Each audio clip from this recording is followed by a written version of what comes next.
Now that the Iowa caucuses are in the books, all eyes are on New Hampshire. The state holds its primary on Tuesday, and so what can we expect? Yeah, it's turning out to be kind of interesting. New York Times national politics reporter Nick Corasaniti joins us live with more. And Nick, I just want to dive right in here. Ron DeSantis, it turns out overnight, started laying off some of his people in his campaign.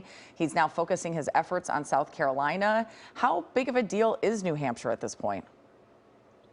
Well, so New Hampshire is probably the best opportunity of the early states in the presidential primary process for either Nikki Haley, well, really just Nikki Haley, to give Donald Trump a loss. Now, Governor DeSantis has been polling pretty low here in the mid to high single digits.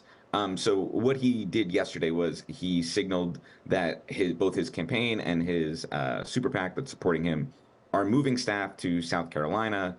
They're starting to have some layoffs, including in Nevada. And this weekend, he's going to South Carolina, which is the state next after New Hampshire.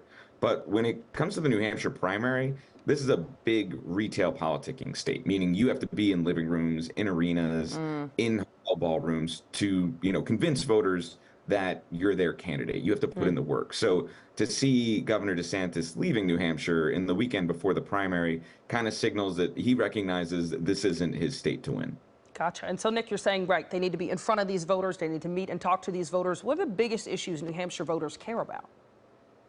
So in the voters that I've spoken to over the past, 10 days here, one thing that comes up more than others and is a big departure, I think, from Iowa, is there's a big focus on the economy. And a lot of that comes from looking at how the U.S. economy was doing under former President Trump, and a lot of voters, at least in this Republican primary, wanting to go back to that. So when I've been at both Trump events, but then also Christie events or Haley events or DeSantis events, that comes up more than anything else. And New Hampshire voters are a little different than, say, Iowa voters. There's a large evangelical swath of voters in Iowa that, will focus on issues like abortion, whereas in New Hampshire, it's a lot on the economy, it's a lot on taxes. This is the live free or die state, with no sales tax, and then a lot on guns as well.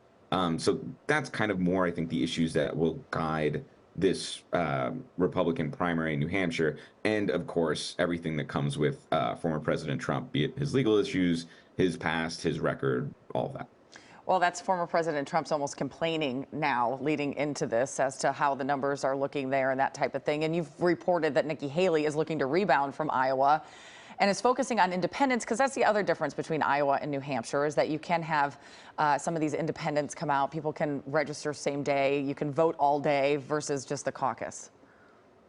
Yeah, independents are really kind of what could decide this, or at least it's what gives Nikki Haley her best chance at beating Donald Trump here.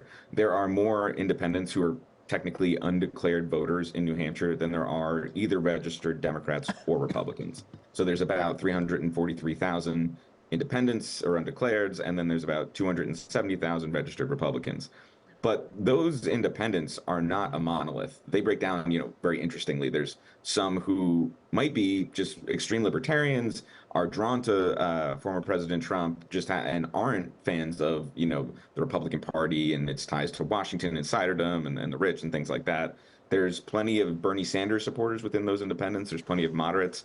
So it's a voting bloc that is certainly not something that's going to break one way or the other as a monolith that could potentially help Nikki Haley. And we see this in internal polling from other campaigns.